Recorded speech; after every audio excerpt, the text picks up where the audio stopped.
What's up, everybody? We're at one of my favorite places in the world right now, and I wanted to take the chance to make the next video in our psychedelic series. And the other videos that we've done on here so far have been sharing about seemingly positive experiences that I had, seemingly positive at the time. And this video is going to be about the worst trip I ever had. And this is something that's a risk with psychedelics, where there is a chance that you can have a bad trip. And it's happened to some of us more than it's happened to others. And I've seen some pretty scary things happen for other people, where I've seen others experience really bad trips, but I have only really had maybe a couple. And the other one that I had, it wasn't anything too terrible, but this one was really bad, and it's stuck with me forever. And so okay, so as with the other experiences that I've shared on here, it was with DMT. And it was in my first time using DMT and getting back into psychedelics again. So I think I had only really had one other experience before that with DMT. And so I used the DMT, and immediately when I started to go under, I felt this pull into a place, a dimension, an existence, whatever you want to call the space that I was in. And it was immediately, it went very, very dark. And not just like dark with, lighting, but dark in the sense of that, like, I felt it in my bones that something sinister was going on. And I went into this space where I explained in my other DMT experiences that there was like this like tunnel almost, or like a portal sort of thing that I would go into when I would use DMT. And it was kind of like, what I would travel through to get to like the next place that I was going to in these trips. And in this time, instead of this portal, which I had experienced quite often before, being this like beautiful, ethereal, like stained glass colors, all that kind of stuff, it was the blackest of black. And it was like the gears of a machine were surrounding me, and not just surrounding me, but like basically squeezing me. Like I was going through a very small space, and it felt extremely claustrophobic. And I was being squeezed by this like space that I was in, with these black like metal gears, and everything was like black, and like there wasn't a wetness to it, but it was just like this like very like oil black, almost had like a sheen to it. And I felt it all around me, and it felt like it was just like squeezing me and almost consuming me. And so I went through this space, this tunnel almost, of all of these gears that were grinding all around me.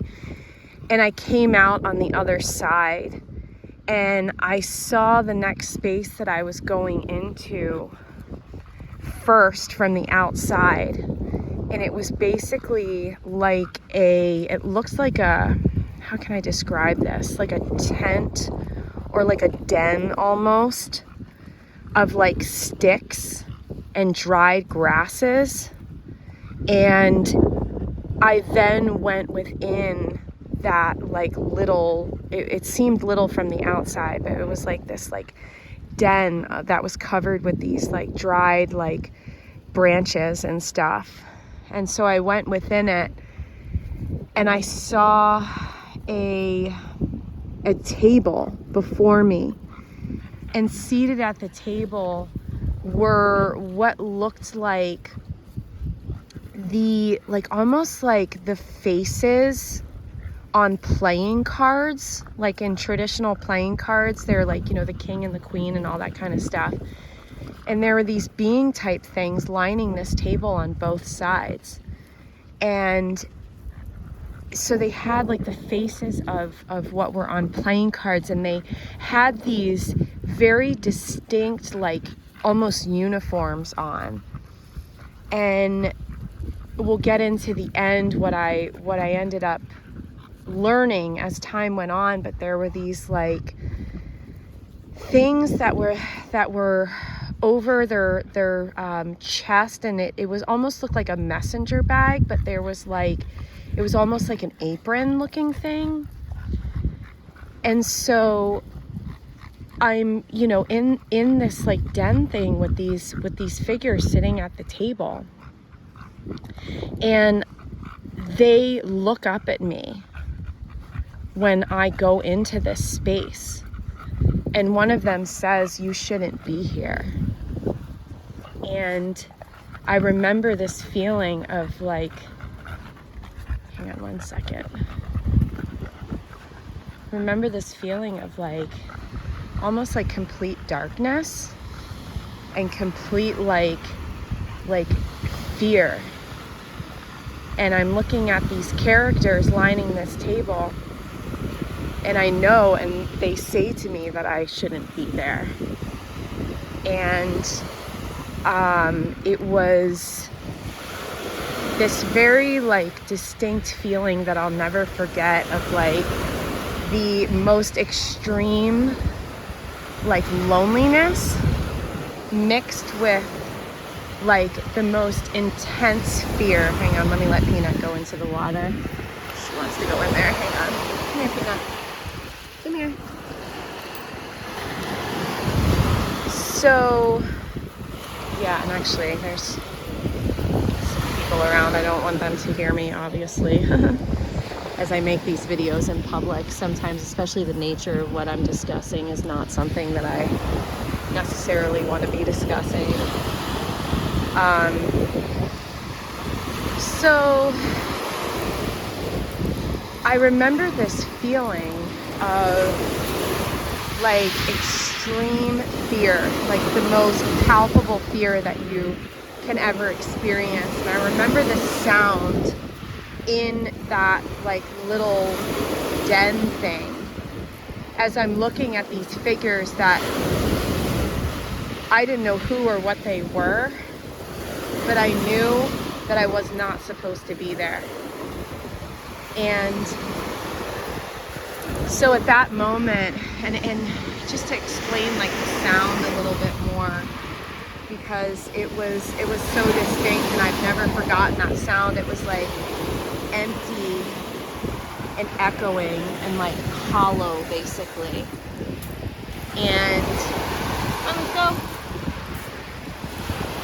And I remember the sound of like the echoing, and it like the sound itself like literally terrified me as I was like in this space, because not only did I know that I was not supposed to be there, because that's what these, beings or whatever they were told me, but like, the entrance into that space. And then that, like I said, like the sound, and like I didn't really explain like the sound of those like gears, and like going through that like portal or whatever it was when I was being surrounded by those black gears. Like it was the most terrifying sound, and it was like this like strange like mechanical like grounding sound almost, where like it was like metal, like scraping metal. And then, and like that's what I remember the most from this bad trip, was like the sound, like that, this echoing like terrifying sound that I was experiencing in this space with these beings. Like, the beings themselves definitely freaked me out, but it was more so like how foreign everything was, as far as like, I knew that I had never experienced anything like that before, and I knew that like it was a realm and a space that was not like meant for me to be in.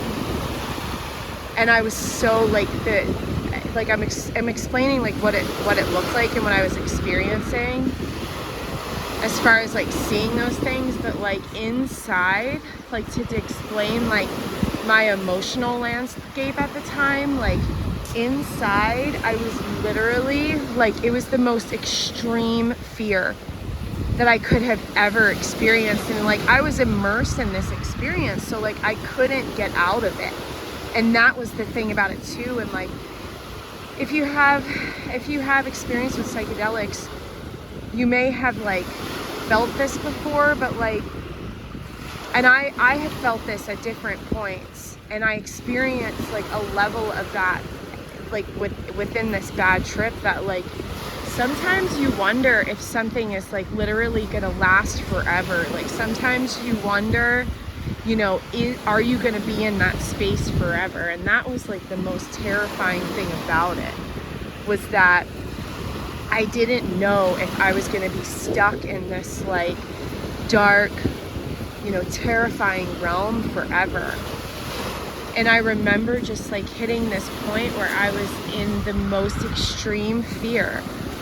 And in the bad trip, I started to like basically like kind of like close my eyes in a way in this trip. And I remember asking these beings, you know, like I know that I'm not supposed to be here, but like, how do I get out of here?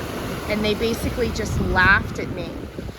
And so the sound of that laughter and the echoing of this like this space that I was in, it was like I can't even like really describe this like hollow echoing sound, because it was the most terrifying part of it all, like I was saying.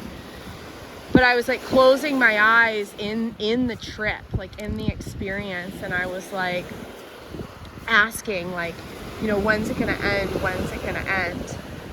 And I took DMT in this experience in my waking life, just to give you a little perspective as we shift outwards, it was during like the early part of spring here in Chicago, where we hit a point in our winters here where, and it's technically considered early spring, where it's been cold for months, and it's been gray and dark for months as well. And there's always this point of time that I personally hit, I can't speak for anybody else, but I personally hit this point around April where it's like you've gone through the winter, you can't really take anymore.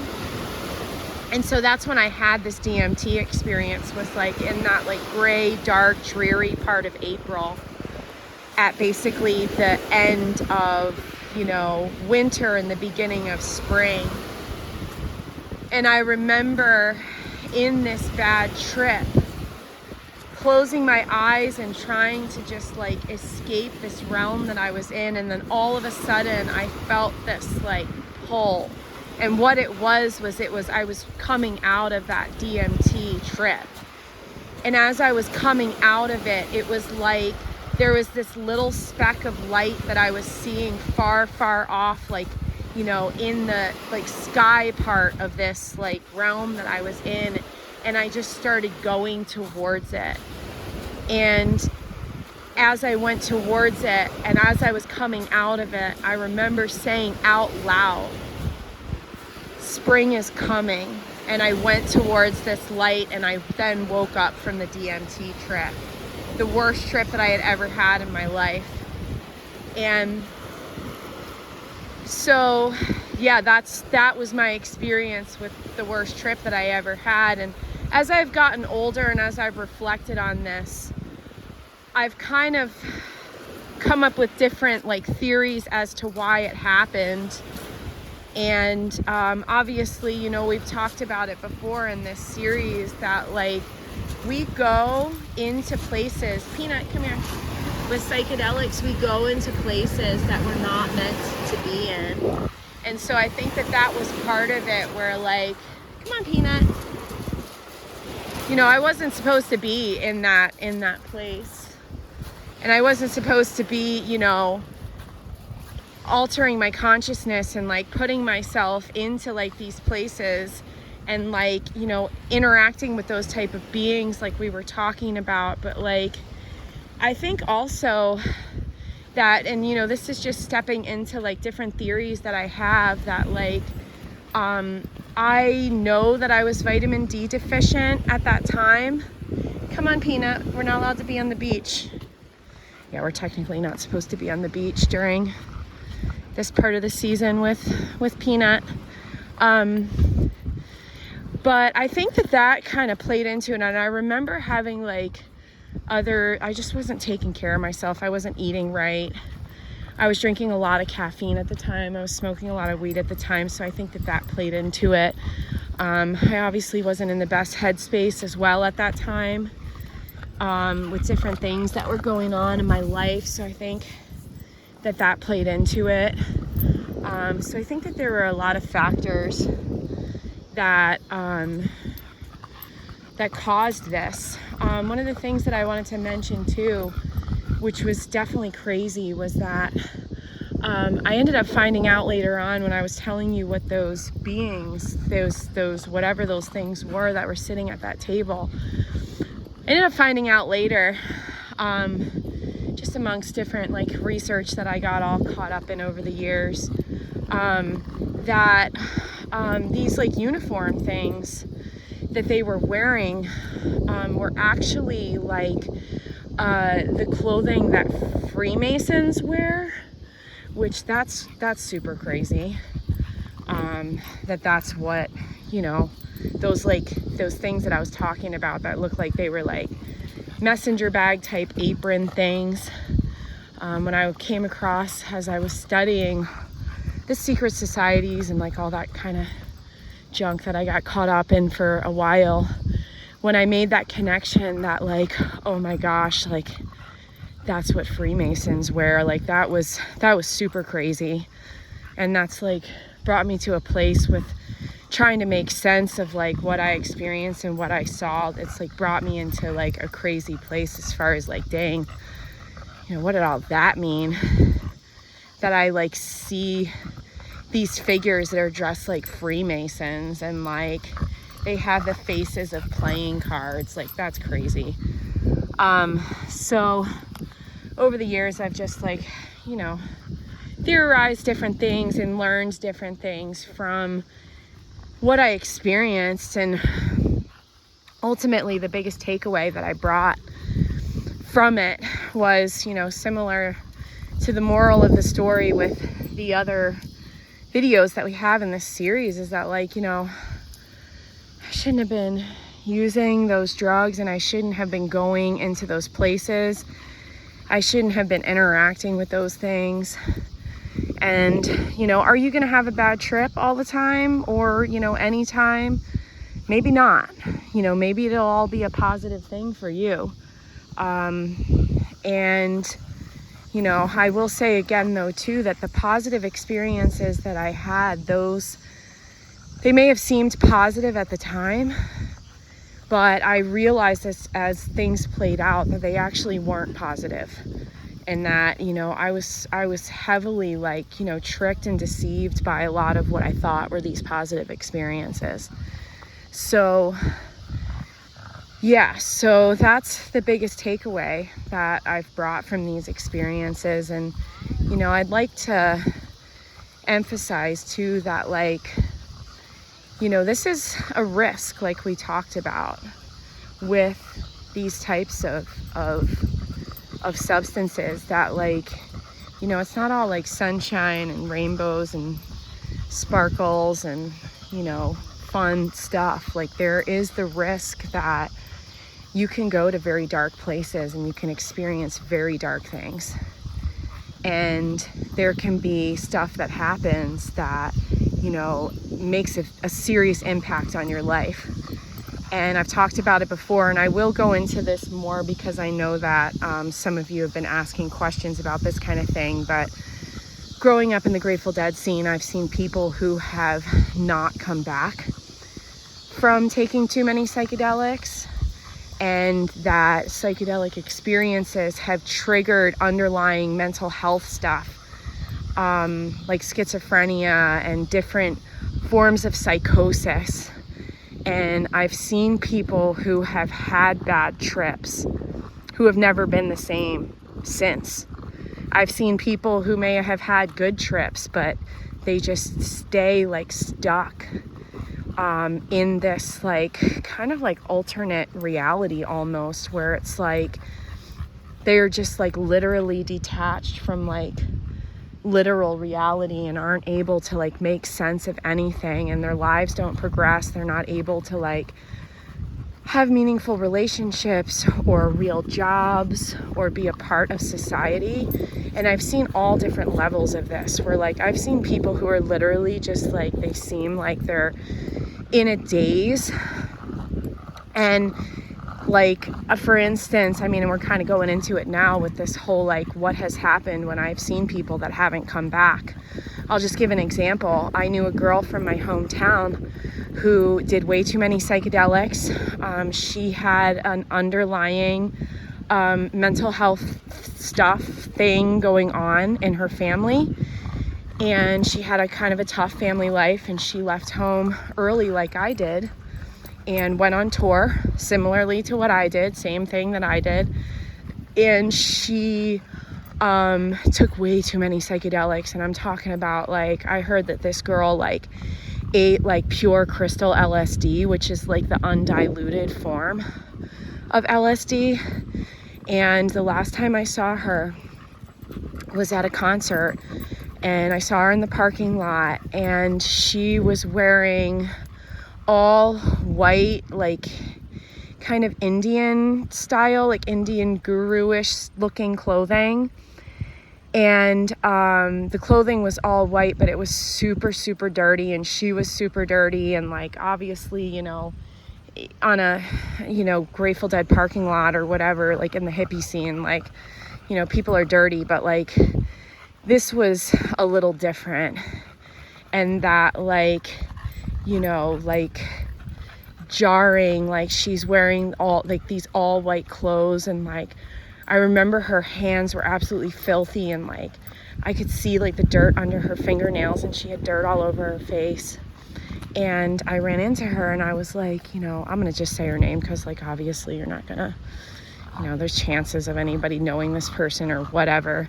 But I was like, Marla, you know, like, hey, what's up? Because we were from the same hometown, and our lives kind of took a similar trajectory. And she just like wouldn't even look me in the eye. And she was like making all of these like movements with her hands that like at that time I didn't know what she was doing. But as I got older and I started studying about like different religions and stuff, I like learned about like making like mantra movements with your hands or whatever. I think they're called mudra. I forget exactly what it's called. But I saw, like, I ran into her, and like she's doing all this weird movements with her hands that I didn't understand like what she was doing. And she wouldn't look me in the eye. And it was so weird because I walk up to her, and like we were pretty close friends for a while. And I tried hugging her, and she just didn't really even respond. And she's just like looking off into the distance, and she's like making these weird hand movements. And I'm like, Marla, like, what's going on? Good to see you. Like, what's up? And she's like, oh, just, you know, I'm just one of Jerry's kids. And she like wasn't even looking at me. And I was like, oh, and like what she meant by Jerry's kids was she meant like Jerry Garcia's kids. And I just am like, whoa, you know, like, what is going on here? And it was something that I'll never forget. And like, you guys, I've seen like all sorts of people who have like been in bad trips, and then I've seen people like, that girl was like an extreme version of it. But like, I've seen all different levels, and you guys, like, I was in a level of this. Like, it's basically like psychosis, where like you take these drugs and you are left in this sense, in this space almost of like, you are just completely disconnected from reality. And I'm not generalizing, and I'm not saying that like what I went through or what I've seen in these extreme cases is going to happen to everybody. I'm just letting you know some of the things that I've experienced and that I've seen, because as psychedelics are becoming like more popular and looked at in this like, you know, oh, it's medicinal, it's healing, it's going to heal your trauma. Hang on, I'm tied up in this leash, so I got to turn around. There we go. Sorry to make you a little dizzy with that. But like, the thing is, like, again, and the whole point of this series is that like these things carry like a high risk.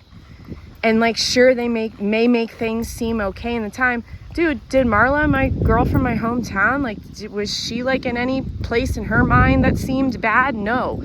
She, in her mind, was one of Jerry Garcia's kids, and she was enlightened, and she was living her freaking dream, man.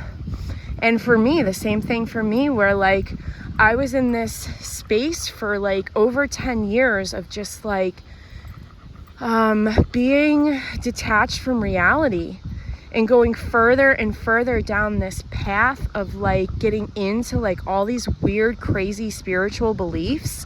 And to me at that time, it made perfect sense. You know, to Marla, it made perfect sense that she's one of Jerry Garcia's kids, and she's, you know, living in this like, you know, beautiful reality. It makes sense at the time that like, you know, you're like, everything is like, that's normal. That is reality to you. But really, like, you know, I believe that it is a form of like psychosis that's brought on by these drugs. And it can vary in intensity, and there can be different things that can like make this basically psychosis worse. And so it's these things aren't safe, you guys. And like, as you see all this stuff about psychedelics for healing, and like, you know, all these different claims that they make, like, nobody talks about this kind of stuff. And so that's the point of this series, and I'm down to have like an open conversation about it. And if it's respectful, and if it's kind, and if it's chill, like, I'm totally down to have a conversation about this in the comments. If it's not, you know, I'm not going to entertain it. But like, yeah, like, you know, we can talk about this kind of stuff. And, you know, I'm at the point though where like, it doesn't matter like what anybody tries to convince me that these things offer. You know, I've lived this. I've gone through using all sorts of psychedelics and all sorts of levels of intensity over literally like 15 years. And so the place that I'm at and the knowledge that I've gained is not because like I started using psychedelics like, you know, this past year or over the past 5 years, and I'm like, you know, in that honeymoon phase with it, because I was there for a while, you guys. You know, I'm at the place where like I've had literally more than a decade to like make sense of all of this stuff and see how it's actually played out in my life. And I've had the chance to like, you know, get over the afterglow and get over like the literal psychosis that these things cause. And I've been able to come to this deeper understanding. And I'm not here to preach at you. I'm not here to tell you to think the way that I think, or to do what I do, or to believe what I believe.